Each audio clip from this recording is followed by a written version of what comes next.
So I'm gonna discuss something today, which is a little bit complicated, because sometimes it makes sense when I think about it, and I've thought about this quite a few times since I came across the concept in a book some time ago. Whereas at other times it's like, does that even make sense? Um, but anyway, it's a principle which I read in a book quite a few years ago called the Kybalion, written mysteriously by the three initiates.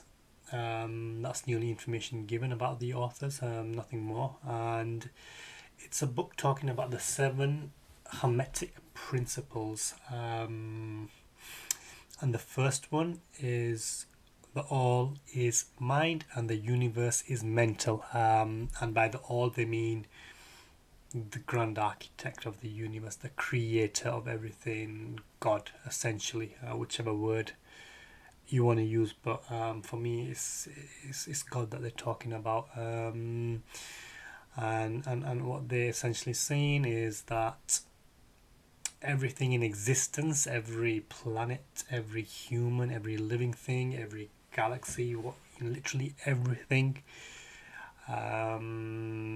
comes from the all, comes from God, and it's all in the mind of God.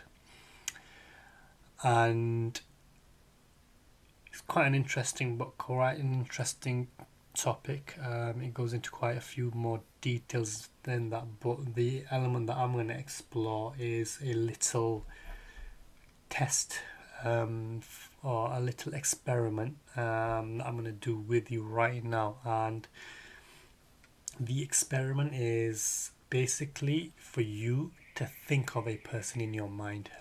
Any person, and doesn't have to be a real person, can be, doesn't really matter, but just imagine a man in your mind right now. What colour hair does he have? How long is his hair? How short is it? Or what skin colour? Think of the facial features, any facial hair, size of the nose, eyes, body. Is he a strong built person or a skinny little person? Just keep imagining this person. Give them a name if you want, and just hold that image in your mind, and really focus on this person that you've created in your mind. And then think of another person, maybe a woman this time. Same thing again. What color hair, eyes, facial features. Hopefully not in terms of facial hair, but eye color, nose, lips, mouth, body weight. And then think of a few more people, maybe children, animals, whatever. Just think of a whole society, a whole community in your mind, all at the same time. Now keep the first person that you created, the first man that you created, the second woman, and the community, keep them all in your mind. Now imagine if you had the power to gift these imaginations free will. Like before, you could direct them to do what you want in your mind. You could focus them on doing positive things. But now that you've given them free will, they can choose what they want to do.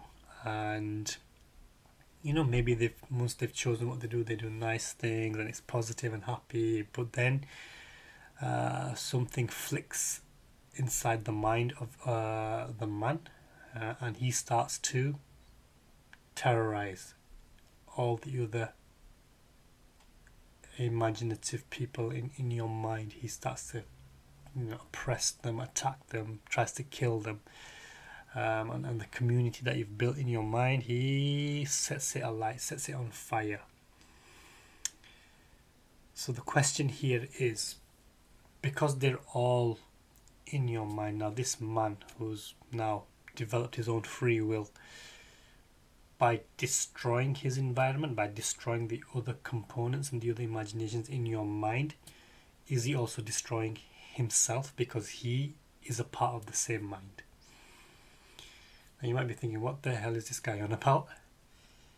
But just think about that concept. If you've got a component in your mind which destroys other components in your mind, does that component destroy itself?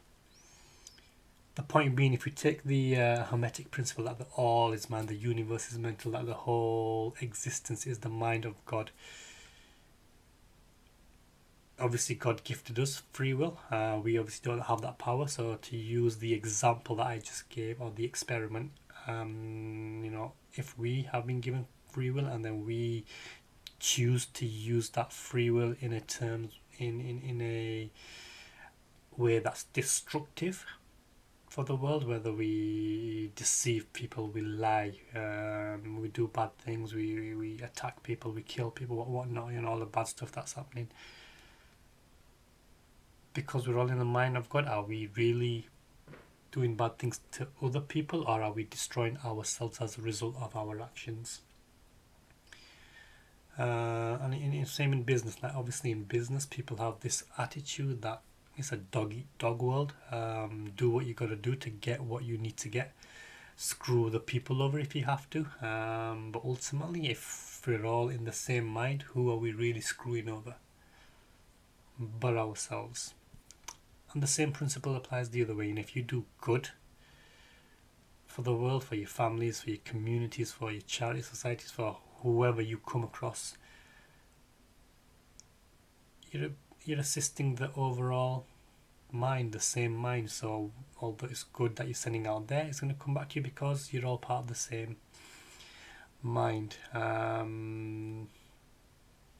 Hope that makes sense. I'm not sure. If it does, let me know. If it doesn't, let me know.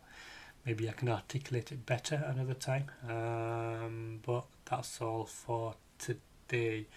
I suppose the point that I'm trying to really make is, your actions have consequences. What you do will come back to you. And a lot of people have a blasé attitude. They'll just do whatever and think there's going to be no consequences. Look at my hair, a bit messy.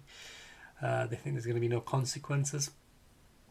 There will be. What goes around comes around.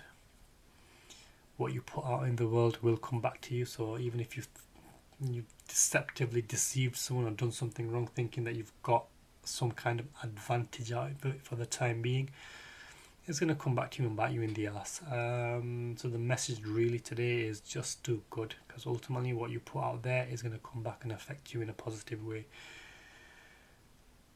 Especially in business, if you're going to do business, don't screw people over.